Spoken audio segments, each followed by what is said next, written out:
కాలేజీలో ఇందూని చూసి గతాన్ని గుర్తు తెచ్చుకున్న స్వరాజ్ ఆనందంలో, అపర్ణ షాక్లో రేఖ.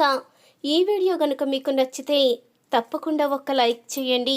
మీరిచ్చే లైక్ మా ఛానల్కి ఎంతో సపోర్టింగ్గా ఉంటుంది.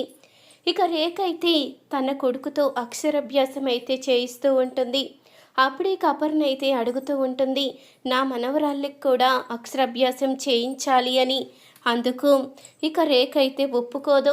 వాళ్ళు ఇప్పుడు పెద్ద పెద్ద చదువులేమీ చదివి ఉద్ధరించవలసిన అవసరం లేదు, వాళ్ళని నేను చదివించను అంటూ రేఖ అయితే ఇక అపర్ణ మొహం మీదే చెప్పేస్తుంది. ఇక అలా చెప్పేసరికి ఇందు అయితే బాధపడుతూ ఉంటుంది.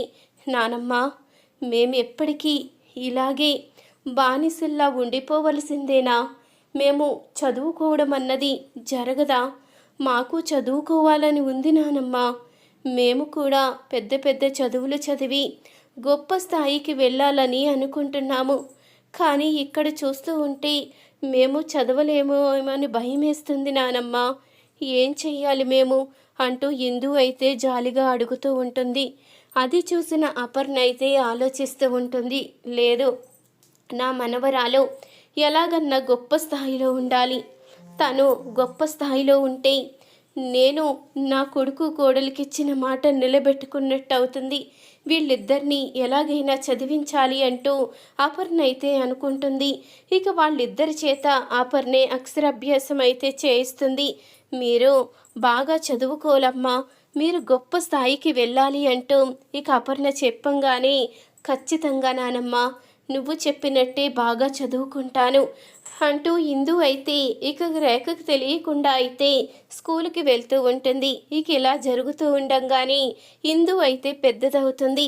ఇక కాలేజీకి అయితే వెళ్తుంది ఇందు. ఇక ప్రతిరోజు రేఖకి తెలియకుండా కాలేజీకి వెళ్ళొస్తూ ఉంటుంది. అదే కాలేజీకి స్వరాజ్ కూడా వస్తాడు. ఇక స్వరాజ్ అయితే మొదటి రోజు ఇందునైతే కలుసుకోడు. ఇక రెండో రోజు వెళ్ళేసరికి కాలేజీలో ఇందు అయితే కనిపిస్తుంది. ఇక ఇందును చూసిన స్వరాజ్కైతే అనుకోకుండా ఏదో తెలియని గుర్తులైతే వస్తూ ఉంటాయి. ఇదేంటి తను తను అంటూ ఇక ఆలోచిస్తూ ఉండంగానే కావ్య అయితే గుర్తుకు వస్తుంది. ఇక దాంతో స్వరాజ్కి అయితే గతం అంతా గుర్తుకు వచ్చి ఇక మరుసటి రోజు ఇందుని ఫాలో అవుతూ ఇంటికైతే వెళ్తాడు. అప్పుడే అపర్ణ అయితే కనిపిస్తుంది. అపర్ణనైతే కౌగిలించుకుని అమ్మమ్మ అంటూ ఇక దగ్గరికి వెళ్ళంగానే, ఇన్ని రోజులు ఏమైపోయావురా? ఎక్కడికి వెళ్ళిపోయావు? నువ్వు బ్రతికి ఉన్నావా? నాకు చాలా సంతోషంగా ఉంది అంటూ అపర్ణ అయితే ఆనందపడుతూ మాట్లాడుతూ ఉంటుంది. ఇదంతా చూసిన రేఖ అయితే షాక్లో ఉండిపోతుంది. ఈ వీడియో కనుక నచ్చినట్లయితే తప్పకుండా ఒక లైక్ చేయండి. మా ఛానల్ని సబ్స్క్రైబ్ చేసుకుని పక్కనే ఉన్న గంట సింబలపై ఆల్ అని క్లిక్ చేయండి. అప్పుడే మేము పెట్టే ప్రతి వీడియో మీరు మిస్ కాకుండా చూసేవచ్చు.